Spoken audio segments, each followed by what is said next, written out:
Y pastor de vocación. Nunca he sido constructor. Puedo cambiar ampolletas, sé cambiar enchufes si necesitan, puedo pintar, pero no soy un hombre de construcción. Sin embargo, el Señor nos ha llevado nuestra vida a construcciones. Cuando éramos misioneros en Bolivia, se construyó allá el centro de entrenamiento cristiano. Es una construcción bastante grande y bueno, está allí funcionando, gracias a Dios. No hay ninguna placa con mi nombre y extrañamente que diga que por lo menos Waldo y Anime que estuvieron allí, no hay nada. Después Dios nos llamó a construir un refugio para pastores. En Valle Alegre estamos allí, tenemos una construcción muy linda. Tampoco pensé que Dios nos iba a llamar a construir eso. Está construido allí.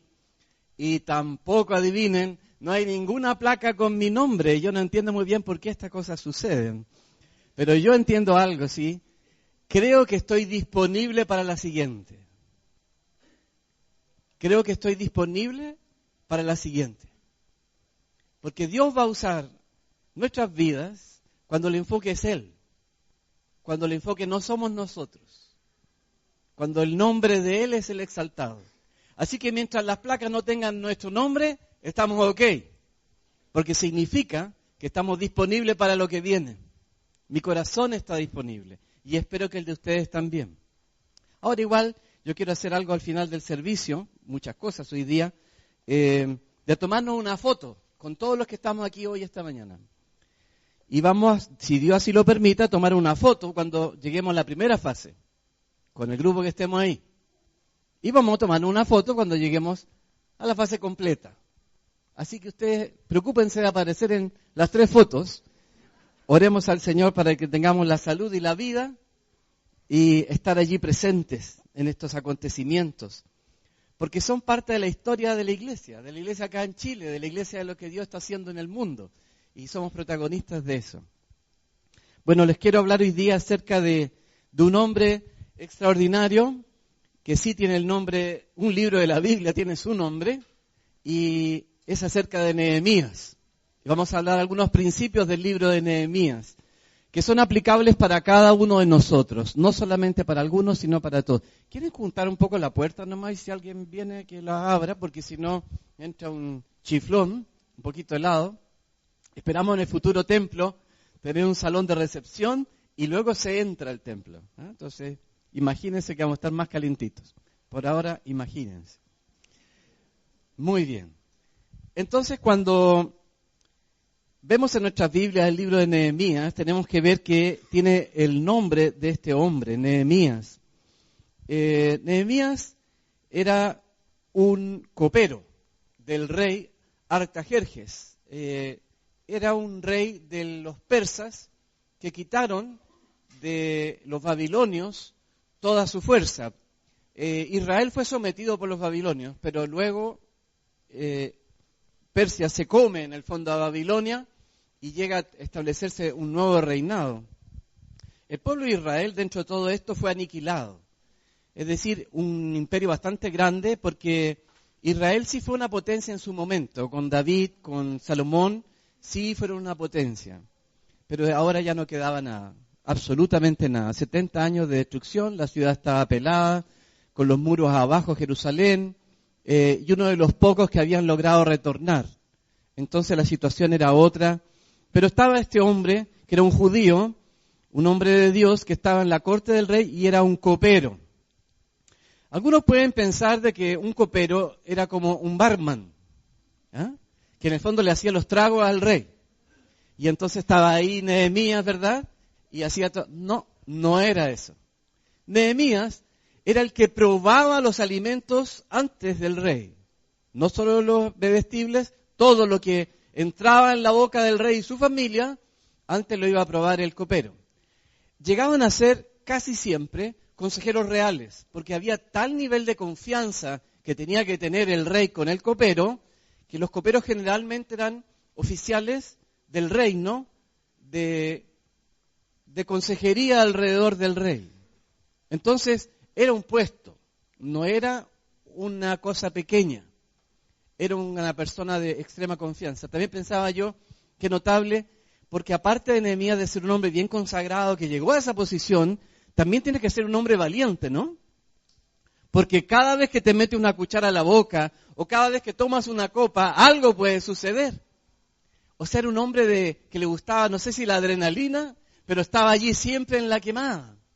Imagínense, ustedes van a sus casas, van a comer su almuerzo y se lo echan sin pensar mucho a la boca. Y a veces uno tiene que mirar la fecha del producto. Pero normalmente tenemos mucha confianza. En el caso de los reyes, no. Había siempre gente que los quería envenenar. Entonces estaban personas como Nehemías. Entonces era un hombre valiente, extraordinario. Y el libro comienza con una pregunta. Y yo pensaba, una primera cosa en la vida cristiana es hacer preguntas. Buenas preguntas. ¿Y qué preguntó Nehemías? Preguntó, a propósito de un informe que le llegaba de un judío, a Ananí le llegaba un informe, pregunta a él, ¿y cómo está Jerusalén? Así parte la historia del libro, con una pregunta. Y yo pensaba, gran parte de nuestra vida obedece a preguntas. ¿Qué carrera voy a estudiar? ¿Con quién me casaré? ¿Qué camino debo tomar? Son preguntas. Y esas preguntas nos inquietan y nos hacen tomar decisiones. Preguntas. Ahora, las preguntas nos abren espacios para la acción. Y si el corazón está alineado con Dios, nuestras preguntas también estarán alineadas con Dios. Si nuestro corazón está lejos de Dios, probablemente hagamos preguntas no tan buenas. Voy a darle un ejemplo de preguntas no tan buenas. ¿Por qué esa persona tiene más que yo? ¿Por qué él tiene bufanda y yo no? ¿Por qué él tiene unos zapatos más abrigados que los míos? ¿Por qué él tiene jockey y yo no? Es decir, uno empieza a hacerse malas preguntas. ¿Por qué? Porque en el centro es mi corazón. ¿Por qué yo soy el único que sufre? ¿Por qué decimos eso? ¿De dónde sacamos la idea que somos los únicos que sufren? Eso viene de un corazón muchas veces no solo herido, sino que también egocéntrico. O una mala pregunta es, ¿por qué no me puedo dar ese gustito? Si todos lo hacen. Es una mala pregunta. Es una pregunta enfocada en mi propia carne, en mi necesidad. Generalmente las preguntas enfocadas en uno mismo o en mi propia necesidad nacen de un corazón engañoso. Y todos los que estamos aquí tenemos un corazón engañoso.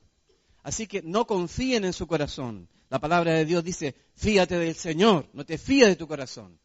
Eso de las tincadas, de las percepciones, no funcionan en la iglesia. Tengo que saber lo que Dios quiere. No moverme por si acaso, o por tincadas, sino que saber lo que Dios quiere.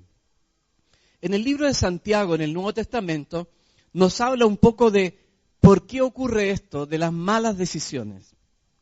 Y en el Santiago 4, desde los versos 4 en adelante, dice así, en el libro de Santiago, ¿de dónde vienen las guerras y los conflictos entre vosotros? ¿No vienen de vuestras pasiones que combaten en vuestros miembros? Codiciáis y no tenéis, por eso cometéis homicidio.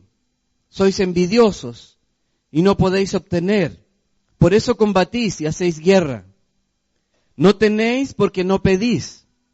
Pedís y no recibís porque pedís con malos propósitos, para gastarlos en vuestros placeres. Oh almas adúlteras, ¿no sabes que la amistad del mundo es enemistad hacia Dios? Por tanto, el que quiere ser amigo del mundo se constituye enemigo de Dios.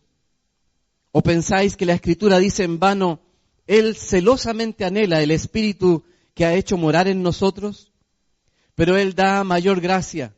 Por eso dice, Dios resiste a los soberbios, pero da gracia a los humildes. Por tanto, someteos a Dios, resistid pues al diablo y huirá de vosotros. Acercaos a Dios y Él se acercará a vosotros. Limpiad vuestras manos, pecadores, y vosotros de doble ánimo, purificad vuestros corazones. Afligíos, lamentad y llorad, que vuestra risa se torne en llanto y vuestro gozo en tristeza. Humillaos en la presencia del Señor, y Él os exaltará. ¿De dónde vienen las malas preguntas? De un corazón engañoso, de un corazón no alineado con Dios. ¿Cuáles serían buenas preguntas? ¿Por qué mi hermano no tiene alimento? ¿O por qué él no tiene una chaleca tan bonita como la mía, por ejemplo?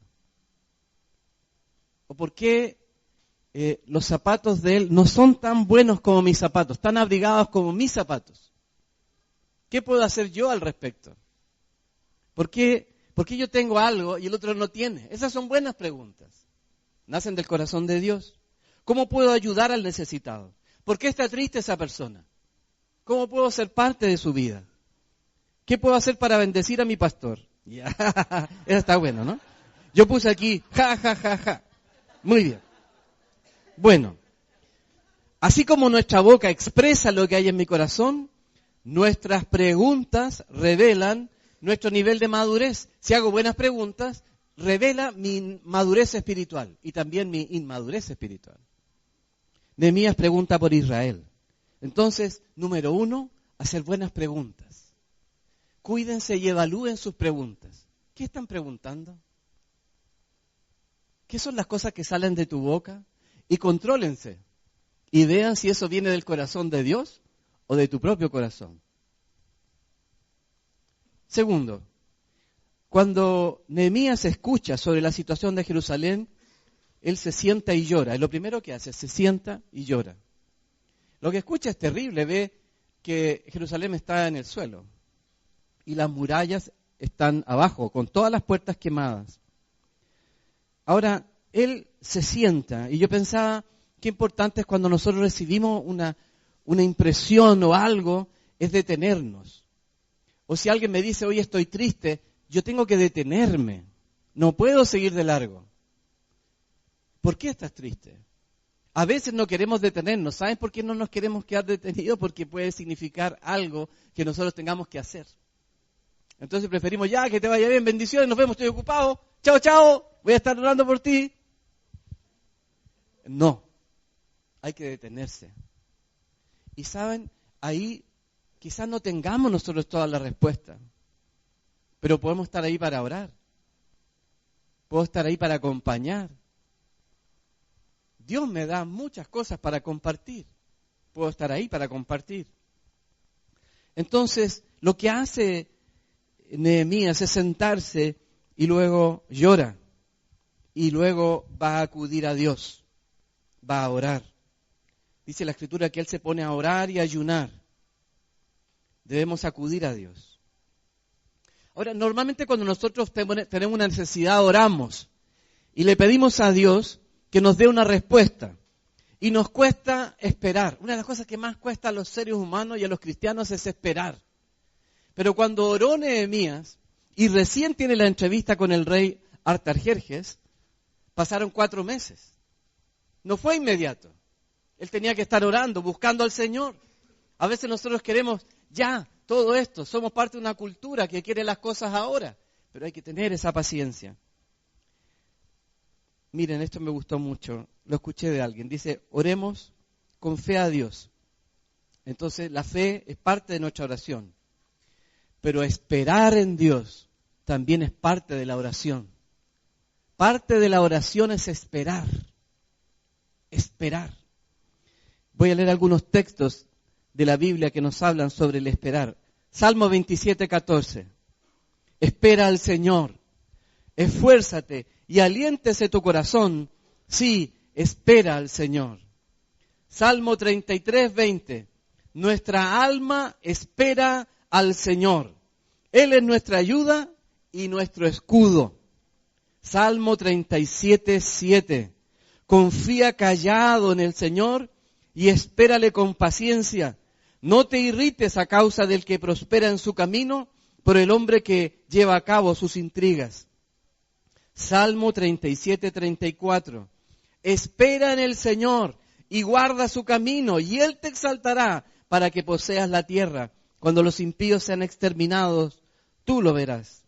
Salmo 135. Espero en el Señor. En Él espera mi alma, y en su palabra tengo mi esperanza. Esperen en el Señor. Yo sé que algunos dirán, ya he esperado mucho. Sigue esperando en el Señor. Confía en el Señor. Y verás su mano poderosa. Confíen en Dios. Parte de la oración es esperar. Las cosas buenas siempre toman tiempo. Entonces estuvo orando Nehemías y al cuarto mes, él viene otra vez a servirle el vino y la comida. Y entonces el rey le va a preguntar acerca de su semblante porque lo delataba. Estaba triste Nehemías. Y parte de lo tremendo de Nehemías es que era un hombre muy prudente. Nehemías, él entiende que está frente al rey. Él es un hombre sabio y le dice, viva el rey, le dice. Y le explica el problema de su corazón. Yo creo que a veces algo que a los cristianos se nos puede estar olvidando es entender y reconocer la autoridad que esté sobre nosotros. Seamos respetuosos con nuestras autoridades. O las personas que están en autoridad con nosotros. Aquí a veces tenemos nosotros ese concepto en Chile de que si uno podría ser como chupamedia o medio servil, si uno está siendo demasiado amable. No funciona así en el reino. En el reino decimos, está bien, viva el rey, está bien. Y concedo ese lugar. Y lo trato con mucho respeto porque es una autoridad que Dios ha puesto sobre mí. Vivimos en un mundo, en una cultura anti-autoridad. Entonces este es un mensaje hoy día que está contrario a la cultura. Pero en la cultura que viene de la Escritura, esto está bien. Podemos honrar al rey. Y el rey le dice, ¿qué es lo que pides? Y antes de abrir su boca, Nehemías dice, y oré al Señor. Oró otra vez.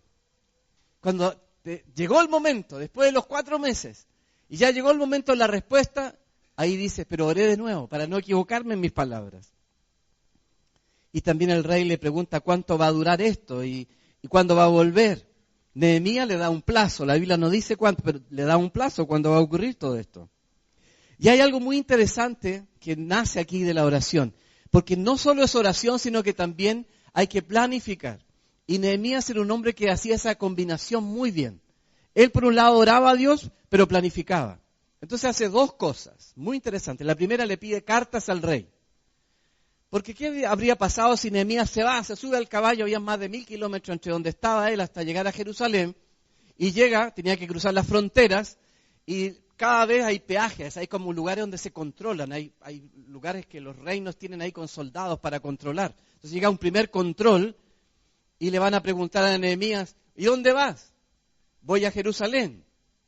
¿Y quién te mandó? Y Nehemías dice, el rey. Ya, ¿y dónde aparece eso? Él pidió cartas. Si no, imagínense, tendría que haber devuelto. Métale con el caballo de regreso, pedir la carta y partir otra vez.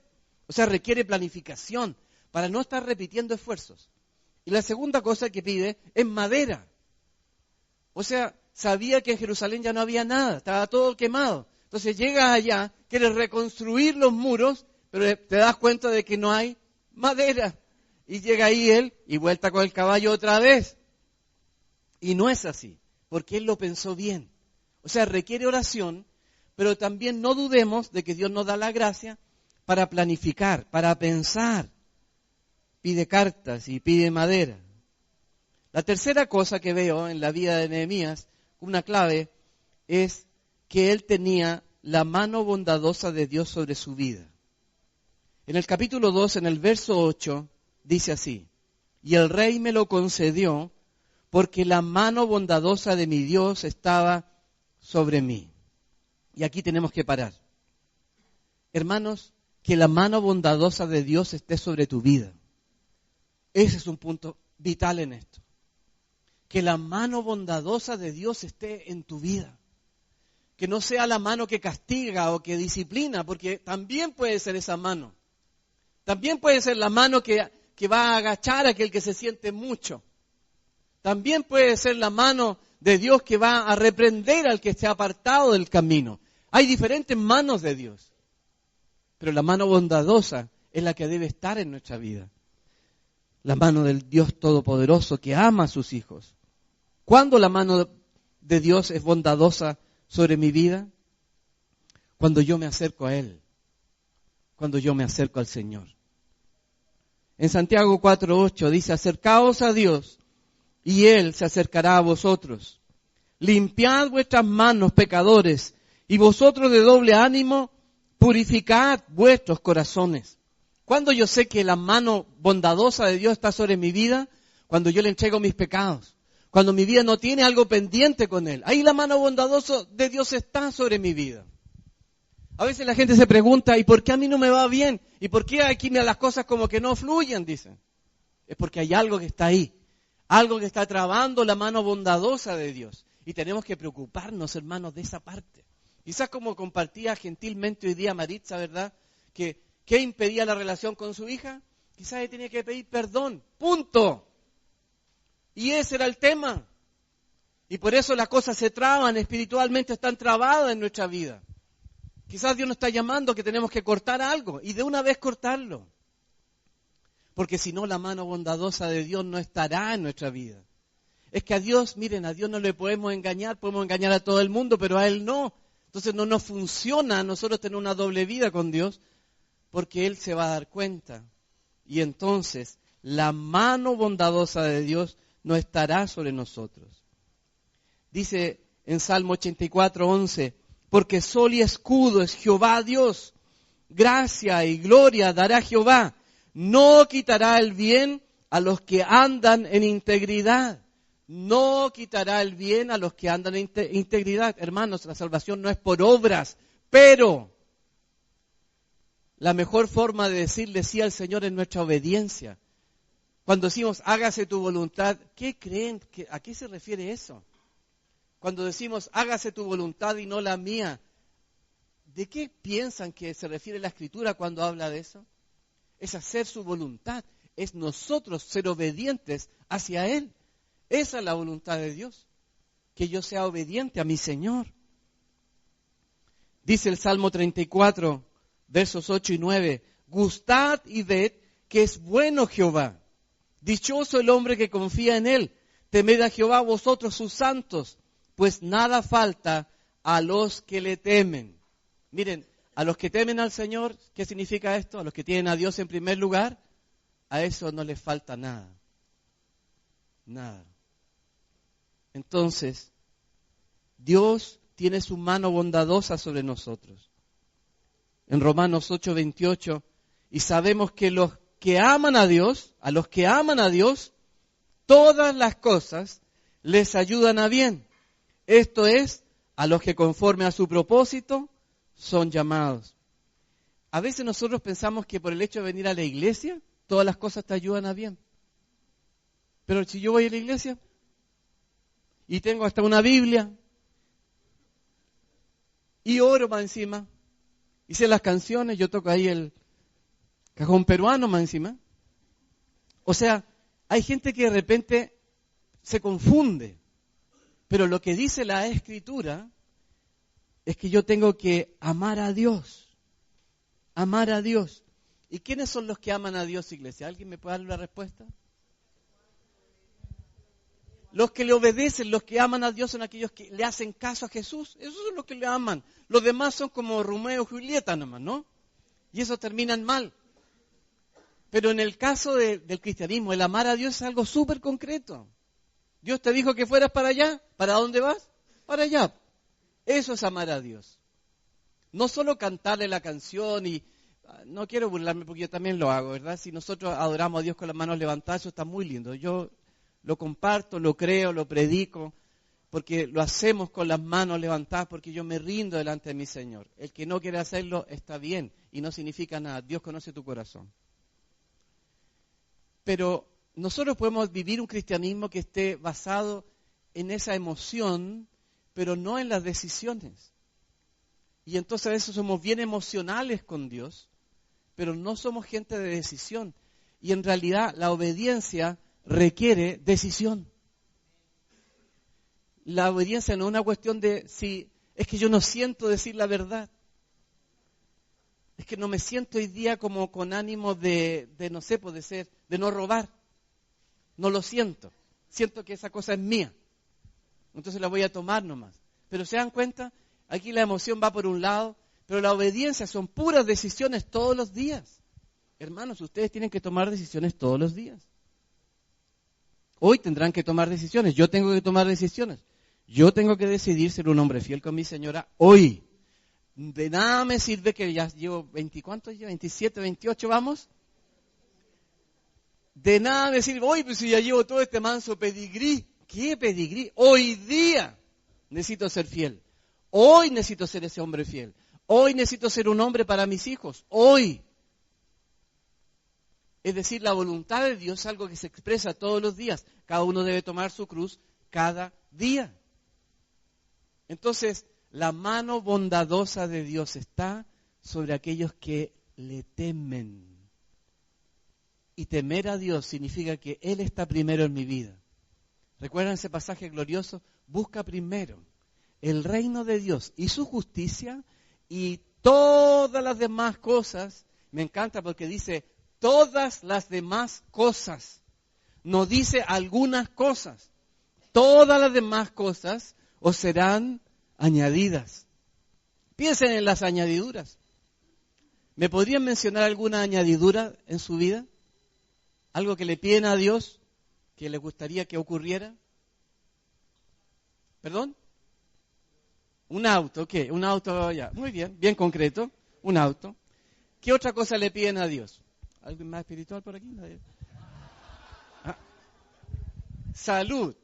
Ya, por favor, piensen por qué oran cada día. No sean tan religiosos. Por los hijos, miércoles. Por la salvación de tu familia, ¿no? De los que están ahí. Esas son cuestiones. Uno diría, ¿y esas son las demás cosas? Sí, esas son parte de las demás cosas.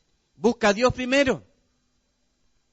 No busques primero eso otro. Busca primero a Dios y luego viene, dice la Biblia, hermano. Yo no lo digo, lo dice la Escritura. Y todo lo que dice la Escritura es verdad. Entonces yo busco a Dios primero y lo demás viene. Los que de ustedes están solteros, los que quieren casarse de nuevo, son los solteros.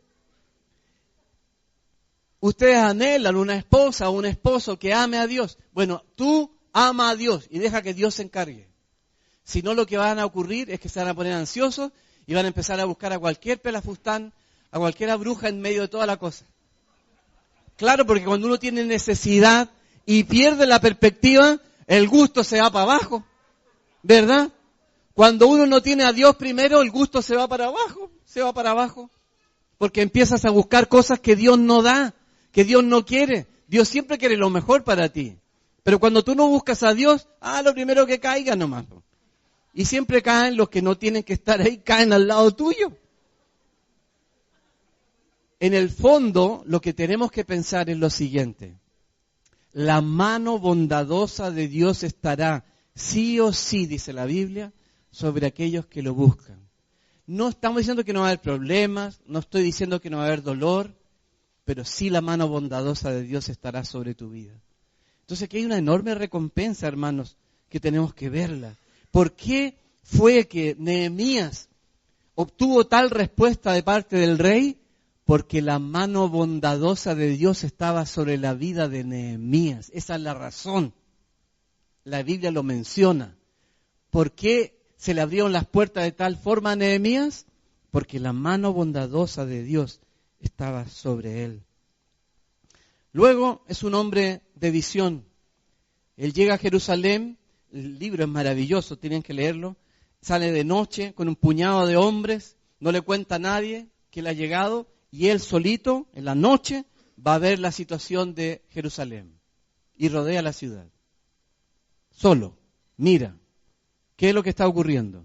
Toma razón de eso, no habla con nadie, mira lo que está sucediendo. Y luego va a invitar al pueblo que estaba reunido en Jerusalén y les dice, venid y reedifiquemos la muralla de Jerusalén para que ya no seamos oprobio. Esa es la visión de Nehemías. Y la dice, venid, levantemos los muros para que ya no seamos vergüenza en este mundo. Esa fue la oferta, esa fue la invitación de Nehemías. Y dice que la gente vino y se unió a esa visión. Entonces dijeron, levantémonos y edifiquemos. Me encanta que la Biblia no pierde detalle en las palabras, dice levantémonos. La gente a veces está sentada cuando no hay visión. Están ahí esperando el día.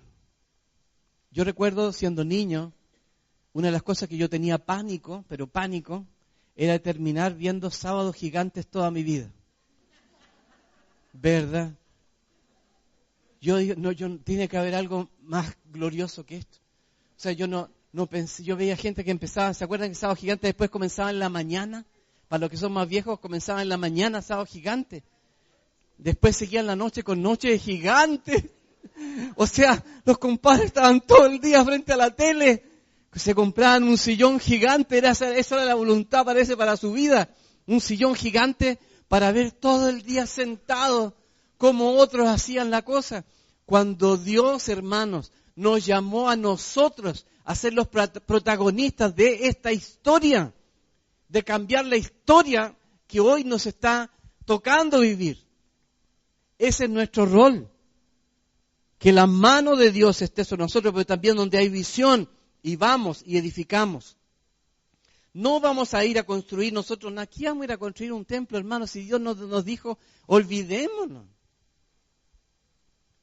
Pero yo recuerdo bien, empezamos a orar porque Bomberos salió con que iban a arreglar este salón. Así comenzó la cuestión.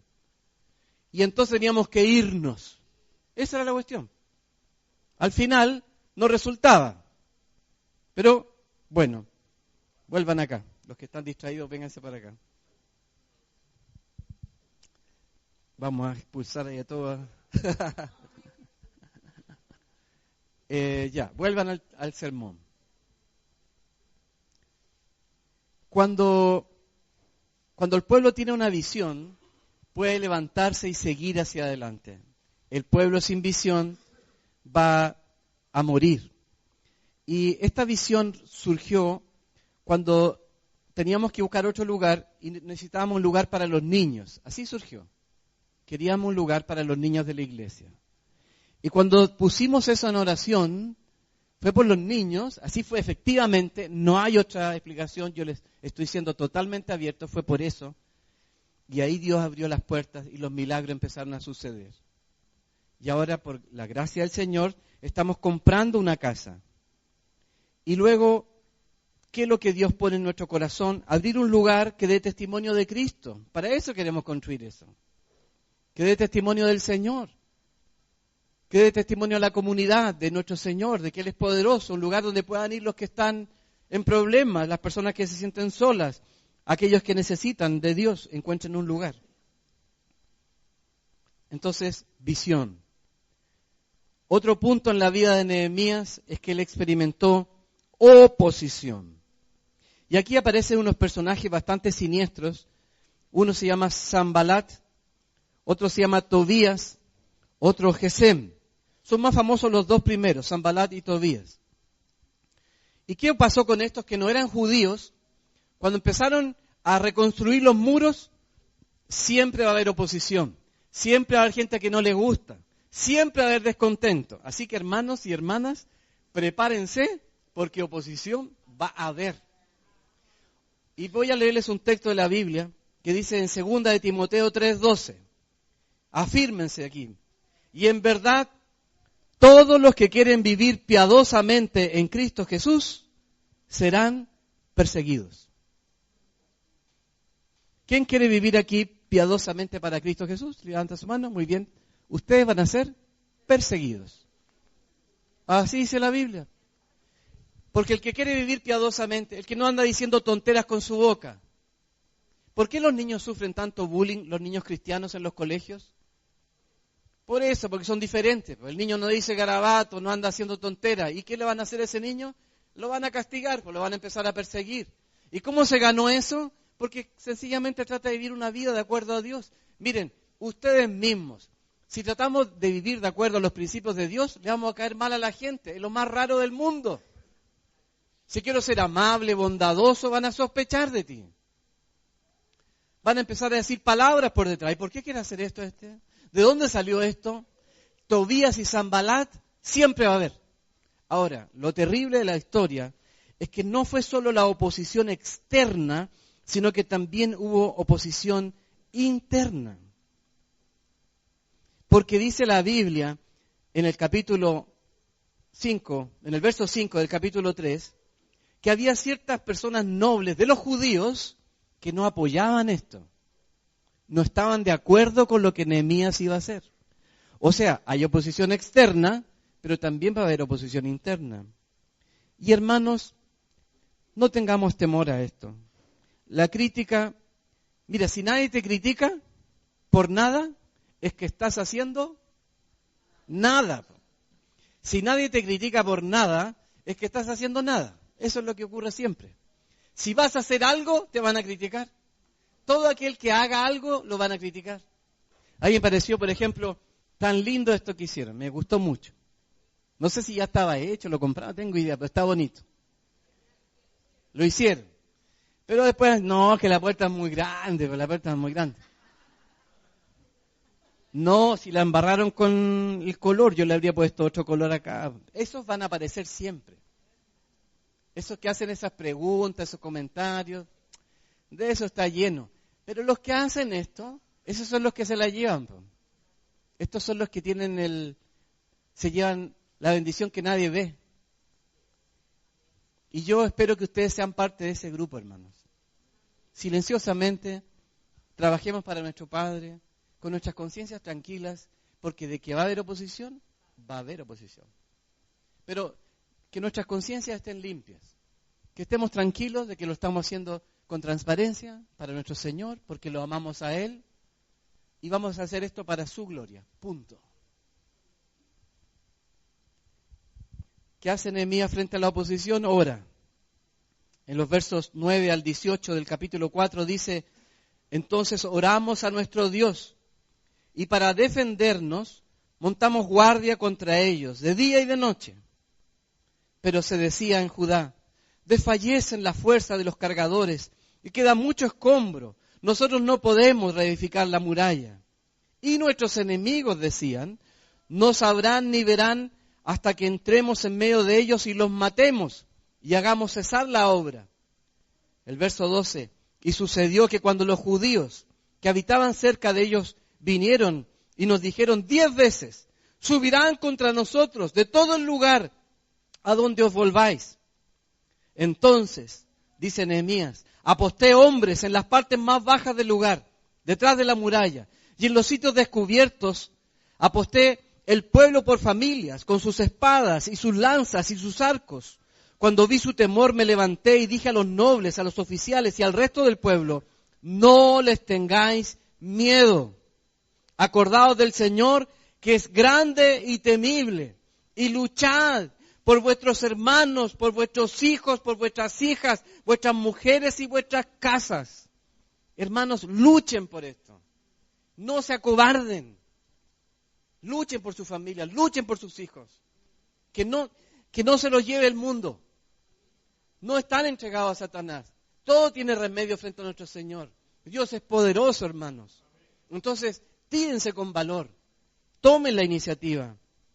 Sucedió que nuestros enemigos se enteraron que lo sabíamos y que Dios había desbaratado sus planes. Entonces todos nosotros volvimos a la muralla, cada uno a su trabajo. Y sucedió que desde aquel día la mitad de los hombres trabajaban en la obra, mientras que la otra mitad portaba las lanzas, los escudos, los arcos y las corazas. Y los capitanes estaban detrás de toda la casa de Judá. Los que reedificaban la muralla y los que llevaban cargas llevaban la carga en una mano, trabajando en la obra, y en la otra empuñaban un arma. Cada uno de los que reedificaban tenía ceñida al lado su espada mientras edificaba. El que tocaba la trompeta estaba junto a mí. Y dije a los nobles, a los oficiales y al resto del pueblo, la obra es grande y extensa, y estamos separados en la muralla, lejos el uno del otro. Y dice Jeremías luego, y cuando suene la trompeta nos volveremos a unir. ¿Saben, hermanos? En la iglesia se trabaja con una pala y una espada siempre. Una para construir y otra para defender. Estas dos siempre van de la mano. Y en tu vida cristiana será lo mismo. Será exactamente igual.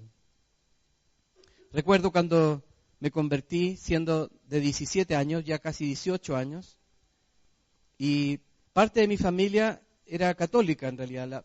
Toda mi parte materna es católica.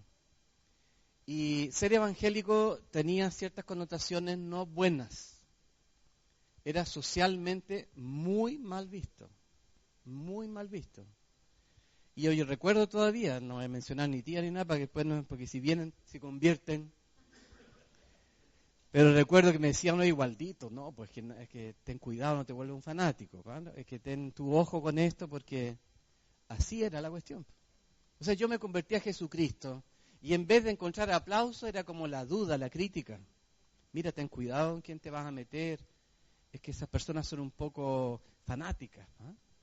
Y como que nada que ver, porque uno iba en otra cuestión, pues íbamos en otro discurso, de la acumulación, y luego uno se convierte, y en vez de que te aplaudan, te critican. Esto es muy raro, pero así va a ocurrir, hermanos, así va a ocurrir. Les comento esto para que, si alguno de ustedes está viviendo esto, no se sorprenda que haya oposición, incluso entre los que más amamos. Esos son los que pueden ridiculizarnos, porque ahora somos cristianos, y peor evangélicos, ¿no? Bueno, por último, en el último punto, el libro hace mención a montones de familias que fueron a construir y reconstruir el templo. Entonces se asignaron familias por puertas. La ciudad de Jerusalén tiene puertas, grandes puertas. Y está la familia ahí, no sé, pues, pónganle ahí los Fuentes, junto con los Flores. F&F estaba a cargo de la puerta de las ovejas. Y había otra puerta, que entonces, y en esa puerta iban otros. Pues. El Carlos con la Mecha ahí, con su familia, iban a estar ahí. Los Saavedra, ahí, los Dyer, se hicieron cargo de otra puerta. La Biblia menciona esto con nombre de todos esos personajes, porque la Biblia dice que la iglesia es una familia donde todos participamos. Esto no va a ser parte de un grupo de gente exclusiva. En realidad es parte de todos nosotros, hermanos. La obra se sostiene por tu aporte y el mío. Cada día construimos la casa del Señor. Lo estamos haciendo desde el día en que nos convertimos. Y cuando nos unimos, hermanos, algo glorioso opera en medio de esta unidad. Porque nos suplimos en nuestras necesidades. Entonces, hacer preguntas, orar, la mano bondadosa de Dios, dar visión, enfrentar la oposición y algo en lo que todos participen, son algunas de las claves a las cuales Nehemías nos llama. Y yo quiero usar ahora un ejemplo que espero que nos ayude en esta tarde, ahora que vamos a empezar esta campaña. Hace un tiempo nos regalaron unos peces y eran para el refugio, y los encontré en mi casa y eran para el refugio, así que ahora ya van camino para allá. En una casa de una hermana de una hermana cristiana que nos facilitaba una de sus casas, Sandra Castillo, no sé si la ubicarán, ella. Recuerdo que estos pececitos no sé cómo llegaron a un bolso nuestro. Yo lo encontré y le dije, mira, me estoy llevando esto por error. Y me dijo, tómalo, son para ti. Y claro, para que no me fuera con uno, me dio los 2 peces. Porque eso me recordó una historia de la Biblia, obviamente. ¿Eh? Entonces yo pensaba, bueno, que me falta hoy día los 5 panes. Y entonces pensaba, no tengo unos panes de madera tan bonitos, pero tenía en mi refrigerador 5 pequeños panes. Y los voy a sacar también. Pero quiero que ustedes puedan visualizar, porque creo que el Señor ponía mucho énfasis en esto, así que voy a tratar de hacerlo parecido como Él lo hacía. Pero aquí tengo 5 pequeños pancitos y 2 peces. Y entonces cuando uno piensa en esto, hermanos, ¿qué es? Nada. Nada. Eso es lo que simboliza. Pero lo que curioso es que Dios nos pide a nosotros esa nada. Porque en la obra del Señor es re poco lo que nosotros podemos hacer. Esos 40 millones que es nuestra primera fase, y pueden los otros 100, ¿no? Ya, la cuestión no puedo, si sabemos que no podemos. Yo ya sé eso. Yo al menos no. Pero lo que voy a hacer es lo que otras veces he hecho nomás. Entonces, venimos delante del Señor y yo traigo mis 2 peces y mis 5 panes. Y puede que para los demás no signifique nada, no, pero en el reino esto es muy, muy importante, hermanos. Porque en el reino así opera la cuestión. Uno pone algo muy pequeño, pero como va lleno de fe y amor esto, el Señor lo multiplica. Pero Dios nunca va a multiplicar nada. Tiene que multiplicar algo. O sea, si no hay 5 panes y no hay 2 peces, no hay multiplicación. Para que ocurra la multiplicación, primero tenemos nosotros que darle la increíble pertenencia a un reino donde Dios nos deja tomar la iniciativa. Entonces yo pensaba, hoy día vamos a tener un momento muy especial ahora, terminando el culto. Les vamos a entregar a cada uno de ustedes un sobre, tiene su nombre. Creo que tenemos los nombres de todos los que están aquí esta mañana. Y les va a llegar un sobre. Y ese sobre es un compromiso de una ofrenda para construir el templo. Puede ser una ofrenda mensual o una anual, no tengo idea, lo que Dios ponga en su corazón. Pero yo quisiera que ustedes vean eso como esto. En realidad son los 5 panes y 2 peces que el Señor nos pide. Y entonces vamos a tomar unos sobres y vamos a dividirnos en grupos, de acuerdo a los que ya hemos formado, para que ustedes tengan un rato de oración nomás y oremos por esto, para que Dios multiplique. Pero antes tengo otro símbolo.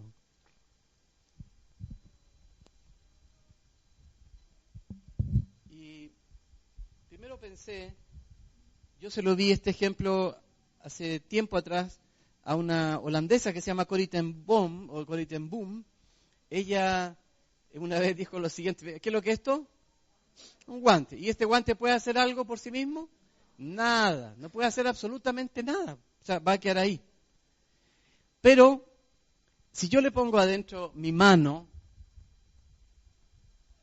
entonces este guante ya puede tomar cosas, puede construir, puede hacer un montón de cosas. El cristiano, sin el Señor, sin la presencia del Espíritu Santo, es como un guante vacío. En realidad, sin Cristo, dice la Biblia, literalmente somos así. Nada. Pero como Cristo está en nosotros, Él provoca la diferencia, pero con Cristo podemos hacer muchas cosas. En nosotros. Así funciona el reino. Cristo en nosotros es la esperanza de gloria. El Waldo sin Cristo es un guante vacío. Pero tú, hermano y hermana, con Cristo somos tremendamente poderosos, en realidad.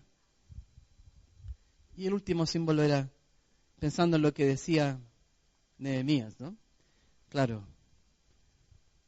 Nosotros necesitamos ponernos ahora con este concepto. Si queremos construir algo, Dios va a estar con nosotros, pero va a requerir de hombres y mujeres que estén dispuestos a tomar esto. Tanto la pala como la espada, las dos cosas. Pero hay que hacerlo. No basta solo con mirar y orar, requiere compromiso a nuestra parte. Requiere valor también. Pero bueno, será otra aventura más que viviremos con nuestro Señor precioso. Por eso yo quiero también que al final podamos tomar una foto todos aquí juntos y nos acordemos de que estuvimos ese día, cuando se hizo la primera oración de ese tiempo, y luego nos tomamos la foto en el salón abajo, ese sótano grande que va a haber, que mide no sé cuántos metros, en la fase 1, de ahí nos vamos a trasladar allá. Cuando tengamos esos 40 que nos faltan, vamos a trasladarnos. Y desde cuando lleguemos allá, vamos a juntar 100 que nos van a faltar, pero en el tiempo que viene, y construir la otra parte. Eso es algo maravilloso, hermanos. Eso es algo glorioso. Y yo quiero animarlos a creer. Cuando Dios nos llamó a construir el refugio, no teníamos ni para vivir, ni nosotros vivir. Y Dios, hermanos, nos ha provisto todo lo que necesitamos.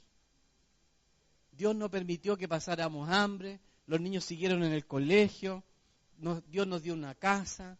O sea, es increíble, yo puedo escribir tantos libros sobre esto y dio un refugio, que gloria a Dios no tiene nada conmigo ahora. No hay una placa mía. Y el Señor me decía eso en la mañana. Mientras no haya una placa allí tuya con tu nombre, tú estás disponible para la siguiente obra. Así que yo quiero estar disponible para lo que viene. Y no voy a permitir que se ponga ninguna placa, al menos con mi nombre. ¿Por qué? porque voy a estar disponible para lo que Dios quiere hacer el día de mañana. Quiero ser parte de aquellos que están disponibles para Dios. Y no enredarme en mi propia gloria, sino que estar atento a lo que Dios me diga. Cuando Dios dice, vamos, vamos. Y punto. La vida así es mucho más bella. Porque si no, hermanos, nos va a pasar que la placa es muy chica. Y el otro tiene una placa más grande que la mía. Y la pusieron donde no había que ponerla. Y no tiene una lamparita que la alumbre bien. Va a empezar así. En cambio, si está el nombre de Cristo, hermanos, y solo ese nombre, estamos ok. Estamos ok.